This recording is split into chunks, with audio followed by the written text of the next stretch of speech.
However, the very diversity that defines this industry can also present unique challenges in policy development, from ensuring adequate risk management tools to supporting effective research.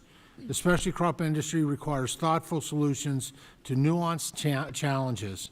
Producers navigate a complex web of pest and disease threats, rising costs, regulatory constraints, and global competition, all while trying to meet evolving customer expectations. How will doubling of market access program and foreign market development signing along July the 4th impact specialty crops for any of you? Congressman, I would just say that anything that adds to our competitiveness, both globally and domestically, we would appreciate. The provisions in your recently passed budget bill are extremely helpful, and we're very grateful for them. So thank you. I'll speak first to the estate tax. My brother Keith and I were blessed to have parents that transitioned ownership of our farm 25 years ago. And now here we are looking at the blessing, really, of the opportunity of passing the farm to our children in the next decade.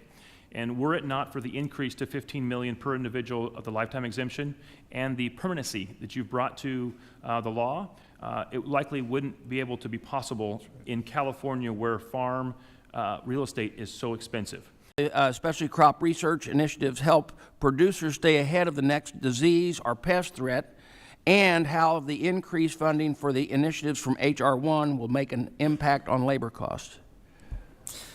Well, absolutely. You hit on both the mechanization piece of why those kinds of technological investments are really critical, and the continued funding and certainty of what entomology, pathology investments at research institutions like Michigan State continue are so critical, even across these multi-regional efforts here.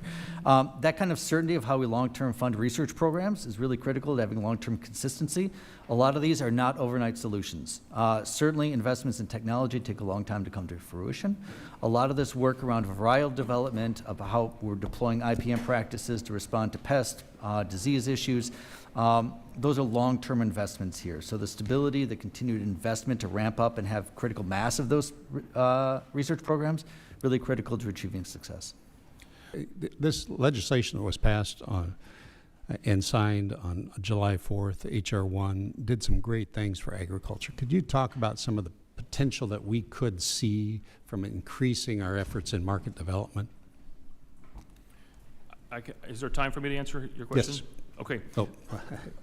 Mr. Chairman, should Yes. I proceed? Okay. The first one is we're very grateful for several provisions in that act. To your question about the market access, because we were able to attribute those dollars towards labor, I already mentioned that's our biggest expense. That funding has helped us keep our costing down this year when it otherwise would have increased more.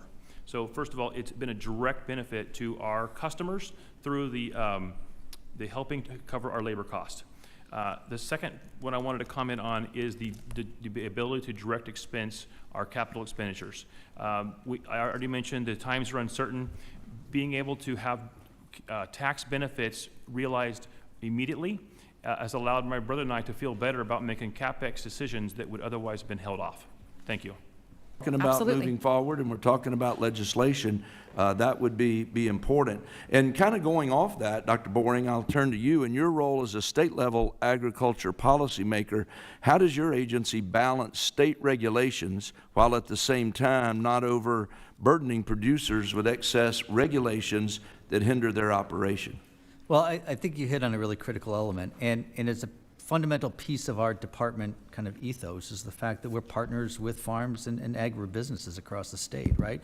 Our mission here is to ensure compliance, provide clear, consistent rules by which businesses operate, and then help farms and agribusinesses of how they comply with these sorts of things. So our preeminent focus here is making sure that folks clearly understand things, and us working as educational partners and resources of how we all get to where we need to go together.